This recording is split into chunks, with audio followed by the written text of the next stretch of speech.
Welcome to Go Open. That's right. That's how clever I feel in a program dedicated entirely to open source technology. What is it? Well, it's like a big mystery which we'll explain as we go. But it's going to rock your world, we believe. And in the course, we're going to meet some very clever people from all over the world, some inspirational South Africans, and don't forget our competition coming up later, where if you really pay attention, you can win things, and if you don't, you won't because you're stupid. You write things down. We'll ask you questions. You answer them for us. You can win an LG monitor flat screen, which is like a lizard, but it's flat, and it licks you, and you can see crystal clear, which is very good. You can win a DVD drive, which is not when you're driving and then you can DVD. It's actually a thing in your computer that can play the little CDs with wood pictures on. We're giving away some Soviet jeans vouchers worth 1,000 rand per voucher each as well. And Hewlett-Packard, in their wisdom, have given us digital cameras and printers, so you can finally go to the office party with enormous pride and catch the secretary doing things that she shouldn't, and then print the pictures and put them in a magazine and make money. Open source software exists as a result of the combined efforts of millions of computer programmers, users, and software vendors from around the world. They share their intellectual property freely, and they believe that software should cost nothing and should enrich the lives of users. Open source software is the alternative and biggest challenger to closed source or proprietary software. It generally costs the user nothing. It can be distributed freely to anyone. Download it, use it, modify it, and give it away. It's a whole new world. Open source is the future of computing. My plasma. Right, let's kick off with something fascinating and mysterious. It's called blogging. Yeah, no, it's not dark and smelly. It's fresh and new. It's fantastic. And it's on the internet, and it's got journalists in a furore. Most people who get news are used to getting it through newspapers or radio broadcasts. Now, behind the scenes, a team of journalists with international syndication links prepare the stories, and those stories go through a process of editing and vetting before they land up on the printed page. But a relatively new phenomenon has introduced an element of anarchy and self-expression into the world of journalism. It's called blogging, and its proponents say it's changing the way we get our news. It's like journalism for the people, because we can write whatever we want. We've got a voice now. The blogging gives people like myself who don't necessarily want to write long-winded, drawn-out articles about things that I enjoy. It's my opinion, and whoever's free, you can read it if you want to. This is the headquarters of Missing Link, a multimedia creation company in Johannesburg. They also run Joe Blog, which is a South Africa-orientated blog. The word blog is short for weblog, and it can be about anything, from an online diary to a recipe club to a political campaign. A blog is, to the world of online publishing, what open source is to software. You can feel what we're feeling by the way we write. Like sometimes it'll be really, really light-hearted about a story if it's funny, or if it's really serious, then we'll put the bare facts and say, if someone killed somebody else, to say, I hope these guys rot in hell. The cool thing about blogs is that people can respond to that as well in the comments, whereas with newspapers, you can't give any feedback. One of the things with an online publication is you can also create a sense of community and a sense of interactivity.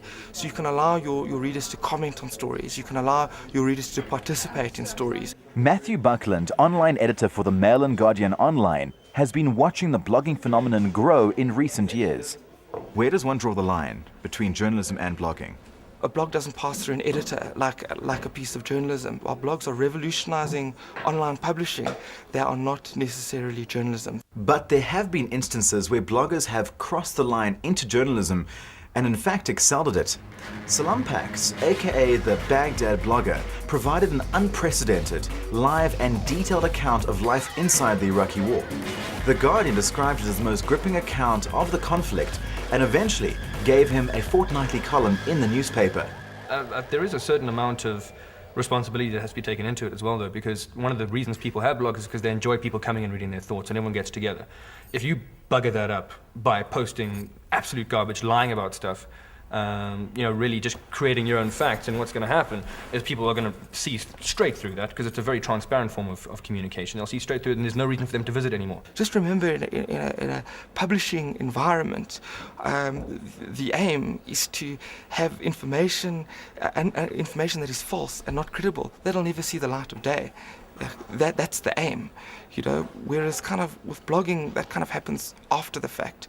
And for me, that's not good enough. One of the biggest things about blogging is the ability and the need to link to articles and things like that. Generally, we get a lot of our links from your legit media, your News 24s and your Google News and things like that, and in the paper and whatever. And we always find articles on what we're writing to link to, so people can go and fact check themselves. It may be little more than opinion, but then there's nothing stopping anyone from writing the most trivial trash, and it seems some go out of their way to be boring. There is actually one called the dullest blog in the world. The guy writes, I went into my room today, it was dark, so I put on the light switch. That's it, that's his post for the day, and the guy gets like 400 comments per post. But with so many news sites and blogs out there, who has the time to sift through the garbage? It's a case of a small piece of software, and you can be your own editor. The way we get our news is changing. Using a technology called RSS, you only need to get the news you want. It stands for really simple syndication, and you can customize your own online news and blogs. Morning newspaper? Hell no. I got it all this morning. An RSS feed can be a standalone program or a plugin for your browser. It automatically updates news sites and blogs that you subscribe to without you having to log into them. If something of interest catches your eye, you can quickly read the article. What's the next blog going to be about? Are you kidding? This? Yeah. Yeah, we've been, while you guys have been shooting us, we've been shooting you, and we're gonna pop on the internet about 5 minutes after you walk out the door. Yeah. And we'll comment about our thoughts and feelings and how you guys were so nice and... Well, isn't the internet so easy to use? And what a wonderful research tool for children who are working on launching a shuttle at small break. Unless their school can't connect to the internet, that's not so happy. And maybe even with a phone line they can't connect. So who do they call? Well, luckily, they can call the internet delivery man. Check it out. Andre Rabagliati is a mailman with a difference. He delivers the internet to underprivileged schools using the lowest of low tech. I had the idea a long time ago, maybe about 10 years ago, when I was in India. I was looking at the expense of digital access. In places like South Africa that have expensive internet access with a telephone and per minute charges and things like that, it becomes almost out of reach for rural areas. And what this does is this replaces the telephone line. This is 256 megabytes. This will easily carry all the email you could possibly read in a week and all the web pages you could possibly watch in a week. Schools of all types cooperate by sharing resources. Those with internet connections have server computers installed for the non-connected clients. A well-resourced school like Grooteskier that we're at right now can become a launching platform for other schools that are less well-connected. All it requires is someone to remove the memory stick, transport it to the host school, and plug it in at that end. The software automatically uploads and downloads all the email and web page requests. It requires them to put a little bit of effort in to do the work, to carry it back and forth, but it's a high bandwidth, high latency connection. Hot dates. In Johannesburg, Gauteng Linux Users Group meets on Friday, the 3rd of December. And in Cape Town, 2 free half-day workshops, basic website building and GIMP techniques on the 8th of December. Stay with us because we're going to talk to Don Marty in a minute. He's going to share some thoughts, controversial thoughts, mad thoughts about Linux journalism. And please pay attention because when we finish with that, we're going to ask questions about it and we're going to give you prizes. Now, let's get really heavy. I'm talking about the combined weight of 130 of these. This is the world's longest running Linux magazine, and the man we're about to meet is the editor, and his name is Don Marty, and he's fantastic, and oh, there goes my network cluster. Linux is an operating system, like Windows or the Mac operating systems. It was designed to work like Unix, but on a PC. Unlike Windows or Mac, Linux is open source, and there is a wide variety of distributions to choose from, most of them free of charge. Linux Journal has been serving the open source community for many years, and Editor-in-Chief Don Marty spoke to us about the difference between open source and proprietary software. If you go to most of the free software sites, you can click down a couple levels and find the GPL, you can find the X license, the Apache license, whichever terms and conditions you have to accept in order to use that software. Now, when a proprietary software company buries their license so you can't even read it until after you have paid for the product, then they're asking you to turn off part of your brain. They're asking you to turn off part of your ability to work with other people and to do business when you use their software. Most people also say that there's no way you can make money with regards to open source. There's no way to make money with the English language. I come up with new words, phrases, analogies, all kinds of fun stuff in the English language, and people paraphrase what I had to say and make money talking about some of the same things that I did. If I tried to lock down what I talk about and what I write about the same way as a proprietary software company does, then the whole industry of speaking, writing, media would be overly litigious, and transaction costs would be prohibitive. How do you now adapt your magazine for users entering the Linux market? If you want to get started from Linux, starting from no Linux experience at all, you're best off buying a good book or buying a good box set distribution or both. If someone comes to Linux with the point of view of make this exactly as easy to use and work exactly the same way as my existing proprietary OS, or I'm out of here, then that person is not worth spending as much time on as on somebody who says, I want to make this project work for me. The future of Linux, how do you see it in the next 2 to 3 years? All those small-time OSs are going to have their market share taken away by Linux, and it's going to be down to Linux and Microsoft on the server side. Open source empowers. That's a slogan you're going to be hearing a lot of in the future. For example, if someone's blind, doesn't mean they can't be part of the world of IT. Nothing could be further from the truth. Look, here's the truth, and here's the thing. Look how far they are away from each other. Brett Stradom lost his sight at the age of 6, but he excelled at school and became fascinated with computers. For years, he nagged his parents to buy him his own computer. I think I was in standard 6 or 7 when the nagging finally paid off and everybody delved into their annual bonuses and contributed towards getting me a PC. That was a little IBM 286 at the time. I started doing computer studies. I so badly wanted a PC, I didn't mind it not being adapted. I organized things on it so that I could use it. It wasn't as fancy as today where we have them talking back to us and read in Braille what's going on. It is at least a start of being able to express my ideas and my creativity. Brett works as a systems engineer at one of the country's largest insurance companies. He uses open source tools to create programs that, simply put, allow the company's different programs to interact with each other. Now, Brett, your first computer wasn't nearly as sophisticated as the computers we have nowadays. Could you tell us more about the Braille TTY system that you're using? It's a little device that shows a certain section of the screen in Braille. You have scrolling buttons on this device which allow you to move to the section of the screen that you currently can't see. What was it like for you when you first discovered Linux and open source? One of my maths tutors, Stuart Gebby, asked me if I ever heard about Linux and if I was willing to try it. So I took my laptop at the time and split it that I could use both Windows and Linux, and I think it was within about 2 weeks I stopped using Windows completely and just focused on Linux. And what has really been great is just the amount that I've been able to learn.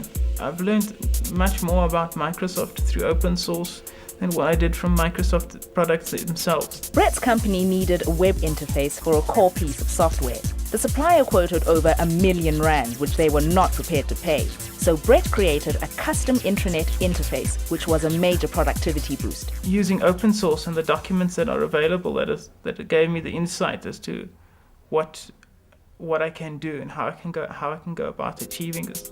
Brett says his aim is to fit in with society, not to make society fit in with him. I try to lead a life that integrates me well into society, and that's how I'd like to use technology, is to help me cope with the world as it is, rather than trying to get the world to just accommodate me. In the future, people like Brett will have a few more choices open to them, and that's thanks to advances in speech recognition. It's software that allows you to input data and control your computer simply using voice commands. File, save.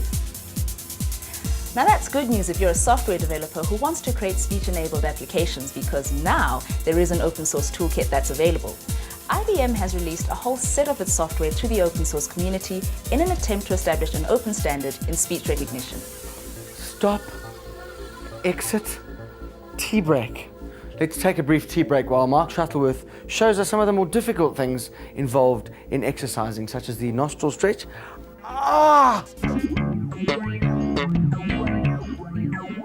If you think I'm doing my exercises today, I am. It's because my computer has just told me to take a break. The software we're doing it with today is called WorkRave, and it's designed for those of you who spend many long hours working constantly at the computer. WorkRave will keep track of how long you've been working, and at appropriate times will recommend that you take a break, and even tell you what kinds of exercises that you can do will reduce the risk of repetitive stress injury to your fingers, to your wrists, and to your knuckles. Download the program free from www.workrave.com, and you'll find it's easy to configure. Tell it when you'd like your break and how long you want to break for.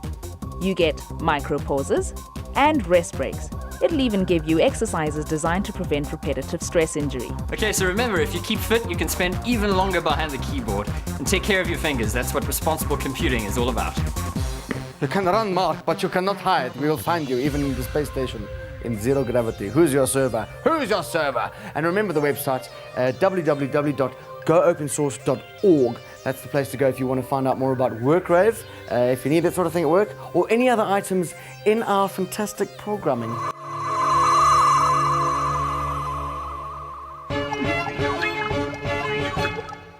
My guest this week, the editor of Tectonic. Meet Alistair Otter. Hello, Alistair. Hi, John. What is Tectonic? Tell us.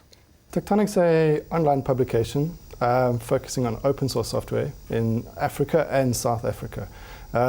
It's been around about 4 years now. It's the largest and probably the first of its kind on the continent.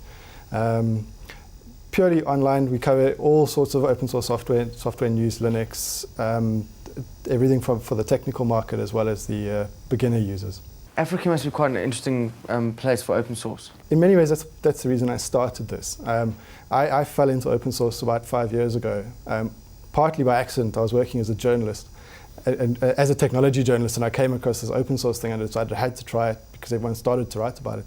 And it became immediately apparent to me and to a lot of other people that open source software is infinitely appropriate for the African continent. Alistair, let's talk a bit about the fact that publishing online obviously has changed the way that people publish. In the past, you'd have to go through mainstream media, you'd have to be passed by all sorts of politics editors, and now you just publish whatever you like. I think what we've seen over the last couple of years is a number of publishing tools which are every bit as good as many other professional publishing systems, and they're freely available on the internet. People can take the bits and pieces that they like, put them together, and publish a website which publicizes their interest, their information online.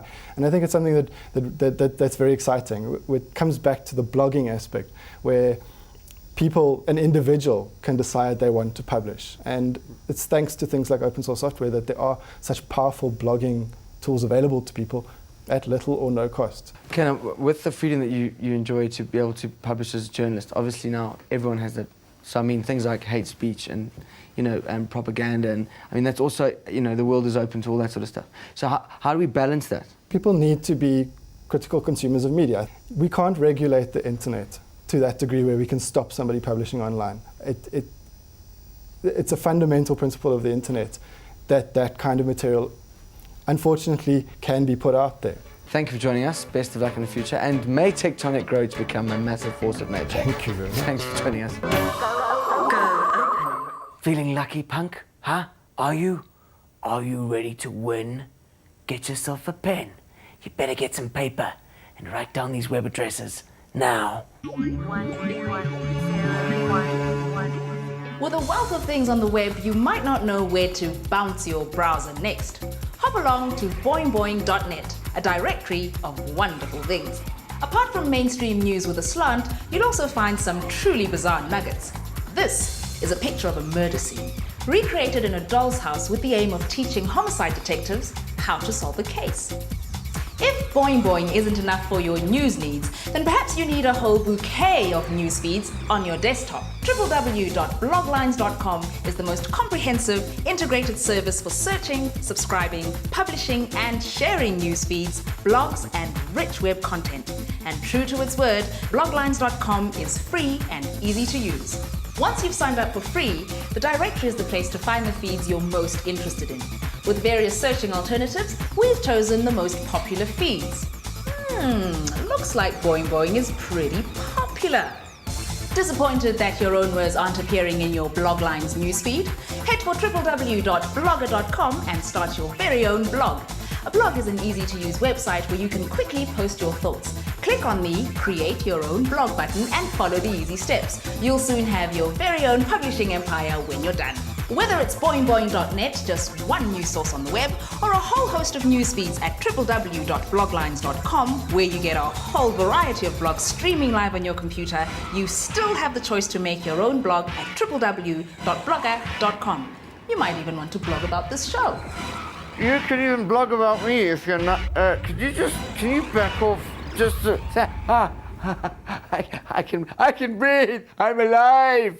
It's time for the competition. This week you can win some fantastic things from LG. Something 17 inches long that men really like. It's a flat screen with an on button. Very nice. Some DVD drives to put in your computer. Or from HP, the lovely Scandal Bundle, which is a digital camera as well as a printer. Very exciting. All you have to do is answer this simple question. Oh, you can win some Soviet jeans as well, or vouchers to buy jeans. Or just keep the vouchers if you don't like jeans. What magazine does Don Marty edit? Is it Farmers Weekly, Linux Journal, or Soldier of Fortune? Please SMS your answer to the number on your screen. I believe that's 34357. And remember, it's £2 an SMS. And the winners of last week's competition are... Lisa Brown wins an LG 17-inch flat-screen monitor. Richard Kuntz and J.R. van der Merwe win LG DVD writers. Valmay Fisher and Dan Deploy win R1,000 vouchers from Soviet jeans. Well done. Next week, we really go in depth about succeeding beyond all your own wildest dreams. Yes, even that one with the thing and the dolphin. We're forcing South Africa's very own Mark Shuttleworth to tell us how he made billions of rand using open source software. So it's going to be very exciting as you put him over the rack and switch on the flames with the hot wax. To find out more, you really should go to our website and it'll tell you everything about the program that you've ever desired to know. Anything related to our program is on that website. That's it from Go Open. Until next week, stay fit, stay open, and stay free. Good night. Sayonara. Ciao.